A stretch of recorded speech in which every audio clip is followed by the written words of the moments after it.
السلام علیکم ورحمۃ اللہ وبرکاتہ۔ آج ہم اللہ تعالیٰ کا حکم پڑھتے ہیں سورہ بقرہ کی آیت نمبر 81 سے۔ اللہ تعالیٰ ارشاد فرماتا ہے، اعوذ باللہ من الشیطان الرجیم، بسم اللہ الرحمن الرحیم۔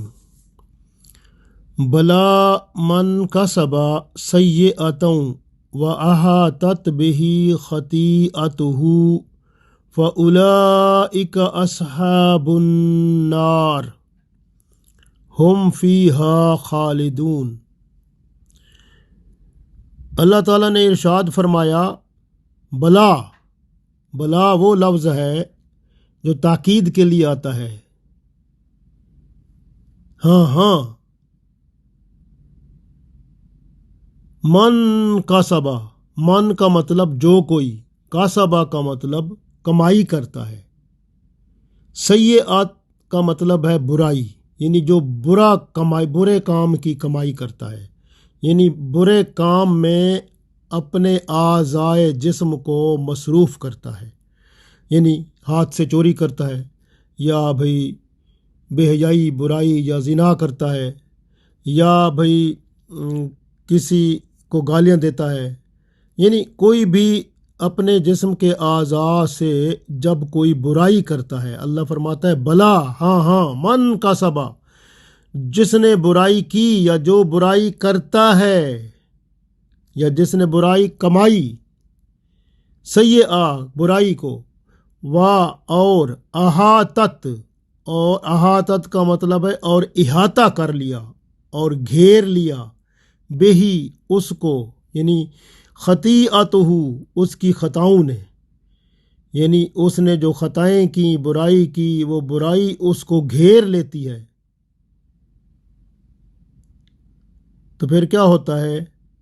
فَأُولَئِكَ أَصْحَابُ النَّارِ، پس یہ وہی لوگ ہیں جو آگ والے ہیں، یعنی جہنم والے ہیں، ہم فیہا خالدون، پس یہ اس میں ہمیشہ رہیں گے۔ غور کریں، یہ جو آیت ہے یہ بہت اہم آیت ہے، نہ صرف کافروں کے لیے بلکہ مسلمانوں کے لیے بھی۔ کافروں کی برائی کیا ہوتی ہے؟ وہ شرک کرتے ہیں، اور شرک کرنے کا مطلب ہے وہ اپنے ہاتھ سے بت بناتے ہیں، اپنے ہاتھ سے کوئی چیز بناتے ہیں، پھر اس کی پوجا کرنا شروع ہو جاتے ہیں۔ تو اسی طرح سے تو وہ برائی کو، یعنی شرک کو اپنے ہاتھ سے بناتے ہیں، یعنی بت کو اپنے ہاتھ سے بناتے ہیں، پھر اس کی پوجا کرنا شروع کر دیتے ہیں۔ تو ان کی برائی یہی ہے کہ وہ، اور یہی برائی ان کو اگر اس پر قائم رہتے ہیں اور موت بھی اسی پر ان کی ہو جاتی ہے، تو یہی برائی ان کو جہنم میں لے جائے گی۔ اسی طرح سے آپ دیکھیں کہ وہ لوگ جو گناہ کو ارادہ اور نیت سے جان بوجھ کر کرتے ہیں، یعنی گناہ ہے لیکن ارادہ اور نیت کر کے جان بوجھ کر گناہ کرتے ہیں، اور پھر اس گناہ کو جاری رکھتے ہیں، عادت بنا لیتے ہیں، تو وہ عادی جو ہوتے ہیں وہ بھی اسی کھاتے میں آتے ہیں کہ ان کی برائی ان کے اندر رچ بس جاتی ہے۔ جیسے اللہ نے فرمایا وَأَحَاطَتْ بِهِ خَطِیئَتُهُ، تو وہ برائی ان میں رچ بس جاتی ہے، فَأُولَئِكَ أَصْحَابُ النَّارِ، پھر وہ بھی آگ والے ہو جاتے ہیں، ہم فیہا خالدون، اس میں پھر ہمیشہ رہیں گے۔ یعنی جو عادی مجرم ہوتا ہے، جس کو گناہ کرنے کی عادت ہو جائے، مثلاً کوئی بندہ ہے اس کو شراب پینے کی عادت ہے، وہ شراب پیتا ہے اور پھر اس کو بار بار پیتا رہتا ہے، عادت بن جاتی ہے، عادی ہو گیا، تو اس کی برائی نے اس کو گھیر لیا، یعنی اب وہ اس کے بغیر نہیں رہ سکتا، تو بس سمجھو پھر اگر اس کی موت ہو گئی تو فَأُولَئِكَ أَصْحَابُ النَّارِ، وہ بھی پھر آگ والا ہے، ہم فیہا خالدون، اس میں ہمیشہ رہیں گے۔ اب یہ اللہ کی مرضی ہے، اس کو نکال دیں اللہ تعالیٰ، کیونکہ ایک جگہ قرآن پاک میں آتا ہے کہ اللہ شرک کے سوا سب گناہ معاف فرما دیتا ہے، اللہ اپنی رحمت سے معاف کر دے بڑی بات ہے، نہیں تو پھر گناہ تو ہے، یہ آگ میں لے جانے والی بات تو ہے۔ ہاں، مرتے وقت اگر بندہ نے توبہ کر لی تو پھر اللہ تعالیٰ مہربان ہے،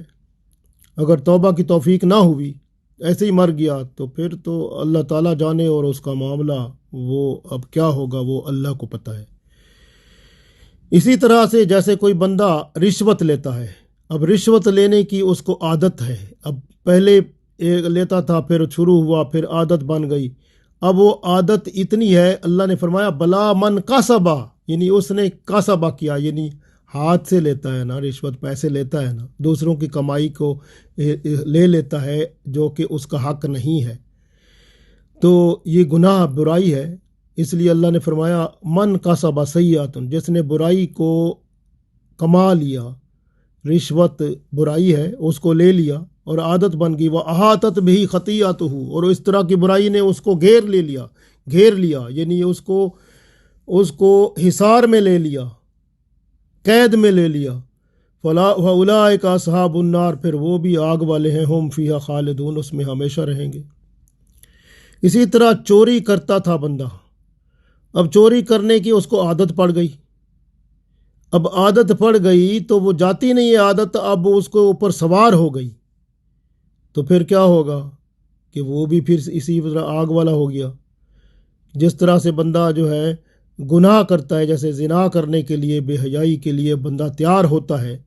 اور پھر وہ گناہ کو کرنا شروع کر دیتا ہے، من کسب سیئۃ، یعنی وہ اب گناہ میں لگا ہوا ہے، اب اس وقت اس کے اوپر برائی سوار ہے، وَأَحَاطَتْ بِهِ خَطِیئَتُهُ، تو اس کی برائی نے اس کو گرفتار کر لیا چاروں پاسوں سے، ہر طرف سے وہ گرفتار ہے برائی میں۔ فَأُولَئِکَ أَصْحَابُ النَّارِ، یہ آگ والے ہیں۔ اللہ کے رسول صلی اللہ علیہ وسلم نے فرمایا ایسا بندہ جو برائی کر رہا ہوتا ہے، زنا کر رہا ہوتا ہے، بے حیائی برائی کر رہا ہوتا ہے، اس وقت اس میں ایمان نہیں ہوتا، ایمان اس سے دور خلا میں پہنچ جاتا ہے اور اس کے اندر ایمان نہیں ہوتا۔ اگر اس حالت میں وہ مر گیا تو اس کی موت اسلام پر، ایمان پر نہ ہوئی، اس لیے فَأُولَئِکَ أَصْحَابُ النَّارِ، پھر وہ آگ والے ہیں، ہم فیہا خالدون، اس میں ہمیشہ رہیں گے۔ اسی طرح سے جو بندہ رشوت لینے والا رشوت لیتے ہوئے مر گیا، شراب پینے والا شراب پیتے ہوئے مر گیا، تو وہ ایمان پر موت نہ ہوئی۔ اسی طرح کوئی بندہ قتل کرنے والا تھا، قتل کرتے ہوئے ادھر ہی مر گیا، یعنی اس کے اوپر بھی حملہ ہوا، وہ بھی مر گیا، اب اس کی موت ایمان پر نہ ہوئی۔ اسی طرح سے ماں باپ کی نافرمانی کرنے والا جو گالیاں اور دیتا ہے ماں باپ کو، یا ماں باپ کے ساتھ بہت چیخ چلا کر بلاتا ہے ان کو، یا ایسے اس حالت میں مر گیا تو وہ بھی ایمان سے خالی گیا۔ اس وجہ سے بڑی بڑی برائیاں جو ہیں، ان میں جب بھی بندہ کوئی ایسی برائی، بڑا کبیرہ گناہ کرتے ہوئے مرتا ہے تو اس وقت ایمان